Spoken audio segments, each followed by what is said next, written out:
Good morning, good afternoon, good day, wherever you are, whatever you're doing. I hope you're having a blessed day. I am Chloe, and welcome to my YouTube channel. Alright, guys, so I'm feeling so relieved right now. Guess where am I? What a nice place to live. Sweet jam down, the only problem is you know the answer to that, right? Yes. So this YouTube video is going to be about my experience traveling under quarantine conditions and just some of the differences that I've seen.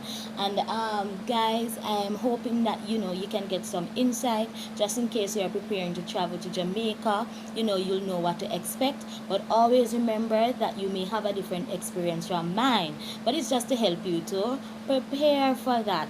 Alright, so it is my YouTube channel, so I'll be sharing. You'll be seeing what I've done the entire day, guys. So don't be like, oh, why is she sharing this? Why is she sharing that? It's my channel, so I share what I want. Alright, guys, so hopefully you'll learn something. Alright, so let's get to it on the day. I just got up. I'm now getting ready because today is the big day. Today I'm going back to Jamaica. Well, going to Jamaica. Anyway, guys, so you will be following me the entire day. And I can't make me miss my flight. And as you see, me just start my face. Face take a little while, right? So see you later, guys. When I reach at the airport, we'll talk. So I'm finally at the airport, guys. Jamaica. Alright, guys. So I didn't want to forget anything, so I'm going to check my phone to ensure that I tell you the things. It's not going to be 10 things, guys, because I know I love talk about 10 things that you should know. I'm just going to be sharing. Alright, so when I arrived at the airport, I was greeted by security personnel. They were walking all over, trying to ensure that passengers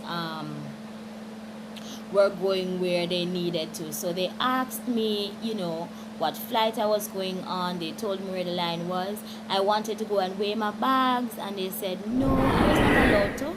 They told me that I had to stay in the line with my bags 6 feet apart from the other passengers. So therefore, I just had to comply, So my advice to you is to ensure that you are packing accurately and appropriately to avoid such inconvenience, because you never know. It's a different airport. You might be going to a different airport or whatever. Airports are different, but you never know. So that's something you probably need to take into consideration. Alright. The procedures pretty much the same, process the same. It's just that there were a number of hand sanitizing stations, and you were always encouraged to hand sanitize before you actually submit documents to airline officers. And so here I'm now ready to board the flight, and I heard this announcement. Ladies and gentlemen, just so that you know, you will not be fed. Ensure that you buy your own food and your water. You will not be served anything on this flight. So guys, I can't say it will be the same for you, but it's better to be safe than to be sorry. Ensure that you have your food. You can always buy food at the restaurants in the airport. So walk with your food, walk with the little sweets and so forth to keep you alive on the plane. Alright, so when I entered the plane, I realized that persons were not necessarily sitting in the middle seat, but there were other persons who were. So I'm guessing that if you're traveling like a group of 3, you were allowed to sit in the middle seat. But where I was, and I was traveling with my friend, there was no one in the middle seat. So that's a good thing. I guess we are practicing social distancing, so that's a good thing. Alright, another thing that you really need to take into consideration, guys, is please have your own pens. I remember someone tried to borrow my pen, and I just said no, because I did not want another person to be touching my pen and for me to be receiving all of that. Not saying that the person had germs or whatever, but we're trying to be safe. So travel with your own pen so that you don't be an inconvenience to anybody. If you don't have a pen, go buy a pen. Everybody must have a pen. Alright, so let's check out what I did on the plane.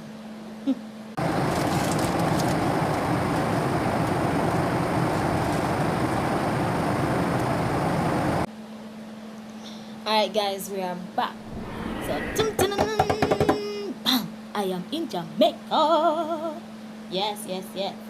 So as soon as we arrived, there was a healthcare worker who came on the flight and announced that we would not be tested because it's a repatriation flight and we were all Jamaicans. So we were quite happy about that. We really never wanted to be sticking anything though. Oh no, so it was really a great moment to hear that we would not be tested.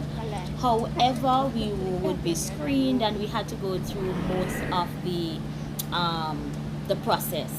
As soon as we came off the flight, there was a hand sanitizing station again. We all had to stand in line and wait to use it.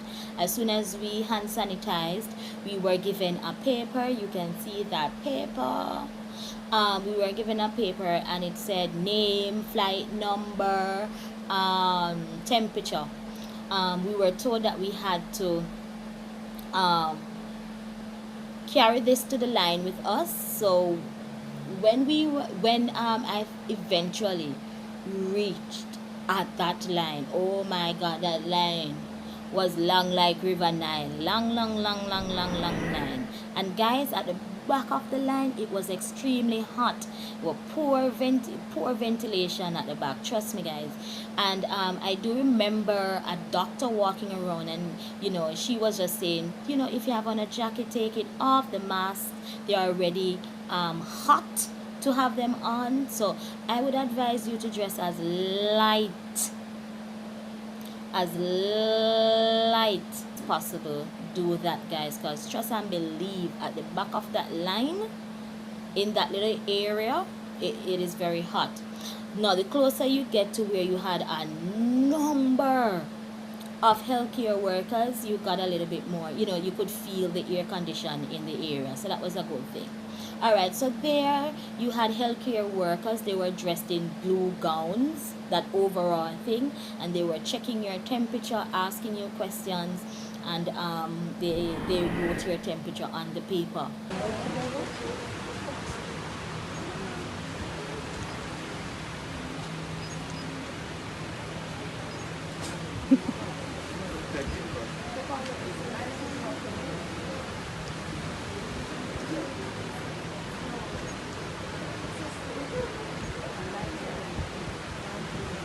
Also, you had soldiers. They were dressed in yellow overall. They were helping the healthcare workers. They were ensuring that you were compliant to the 6 feet rule. And they were ensuring that you weren't congregating or doing unnecessary touching. And of course, being of assistance.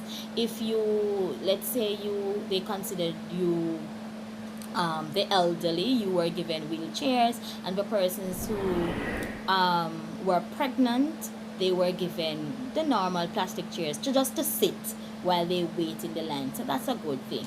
Another good thing that I liked was that it was just such a warm feeling. As soon as you reached, everybody was like, welcome back to Jamaica.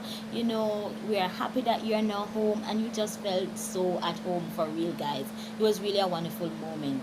Even though the line was long, you felt as if, okay, my country missed me so much and they're happy that I'm back. Persons are happy that I'm back, so I'll just wait in that long line. So the plane landed at 1:30 and I did not get through everything until 3:15, I think. Alright, so as soon as you're at the front of the line, you are closer to speaking to about, I think it was 2 persons at each table, healthcare workers, and so they guided you through the stay-at-home instructions. So this but before we went to those persons, a doctor actually was walking around to tell us that, you will have to follow stay-at-home procedures, and then she told us what it was. Alright guys, I felt like a real journalist. Like everybody was watching me like she's just on her phone videoing and everything. But yes guys, I wanted to keep it real. Alright, so here you are now at the front of the line, ready to go speak to 2 healthcare workers, because you had like a number of them. They had for family, they had for special needs, they had for single in terms of you're traveling alone and so forth. So I went to two healthcare workers and they asked me my name, where I was coming from, and they asked me for that jam COVID application approval. Remember guys that before you travel you must sign up that jam COVID form. I had to, you will have to do the same. And before we went on the flight, we were told to ensure that our phones are charged because we had to show them, we will have to show them in Jamaica. And so yes, they did ask us for it in Jamaica. So I showed it to the healthcare workers and they said, okay, you're good, you have been approved, so you're okay. They gave me a paper, it's like a temperature paper, and I'll show it to you. And it says I should check my temperature and I should write it down, and if it goes over a certain number, she did tell me the number, I can't remember the number now, they gave me a number that I needed to call immediately. So they took my email address, where I was staying, all the numbers to get in contact with me, and so forth. So yeah, so I'm supposed to stay home for 14 days. I can only go out once for necessities or to do business. They said once, and there's something that you signed to say you will be complying to such instructions, and failure to do so you will be fined or you may end up in prison. And they sent the electronic version to me through my email with my big signature on it. So you have to take it seriously guys. I asked them for a thermometer for me to check my temperature. One, they do provide thermometers, so you can ask for that. However, because they had so many persons dealing with, they ran out. Oh, let me say this before I forget. There was actually a flight in front of my flight when I reached in Jamaica, so they had some persons coming from wherever on Delta airline, if that's what it's called. They were tested because they're coming from a country where you have several cases, COVID cases. They were tested. I guess they're tested in a private area because I did not physically see the area, but I remember seeing the persons going elsewhere. So they did test persons for COVID. It's just that our flight was not tested. The persons were not tested. Alright, so after leaving that area, you now go to the immigration officers. The good thing about it is I did do my immigration online to the jam COVID form. You have to scroll all the way down and then you'll see it. And I'm happy that I did that because when I said it to her, I said, oh, I did my immigration form online. She was like, great, just give me your passport. And when I gave her my passport, everything she wanted to know was already online, and so she just said, have a great day. So when I was trying to know collect my bags at the cargo, there was a soldier there and he was telling me where I should collect them. There were always persons watching you to ensure that you weren't doing any unnecessary touching or so forth. And so the little baggage boys that would help you to put your bags on the trolley and help you to go over to customs, they weren't in there. So saved me $2. So when I reached at the customs officer, she didn't ask me much questions. She was just pretty much doing the same things that they do, like say, where have you been for the last 6 weeks and so forth, and just the normal questions that they ask. And then she said, enjoy my day. She didn't check my bag or anything. Alright, so when I'm outside the airport, because you can't do a lot of videoing inside of the airport because there are some restricted areas. So when I was outside the airport, there was a gentleman with a spraying bottle with whatever mixture he had inside it. So you could actually get your luggage to your bags to be sprayed. Yes, he sprayed my bags before I actually put them in the car, and he sprayed my hands as well. So just for a little, $1 or $2, Jamaican people want you to pay. So I did that, and I thought it was a good thing because of course you don't want to be taking whatever germs from the airport into your home, and then remember you will be putting all your bags inside of your home. So I paid for my bags to be sprayed. So yes guys, that's all at the airport, but the most eye-opening thing that I experienced on that day was when I came out and I was driving through Mountain View and Vineyard Town. Persons were not wearing their masks, and I was like, "What? What? Are you serious? People are not taking this seriously." And so I was like, "Oh my God, I just don't want to go anywhere."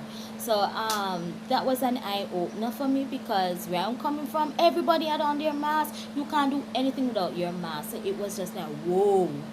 It was a shocker for me. So yeah. So guys, I hope you understand a little bit better what to expect and so forth, and I can't wait for you to come to Jamaica, the land of wood and water. What a nice place to live. Sweet jam down. The only problem is no money now run. Take care of yourself, guys.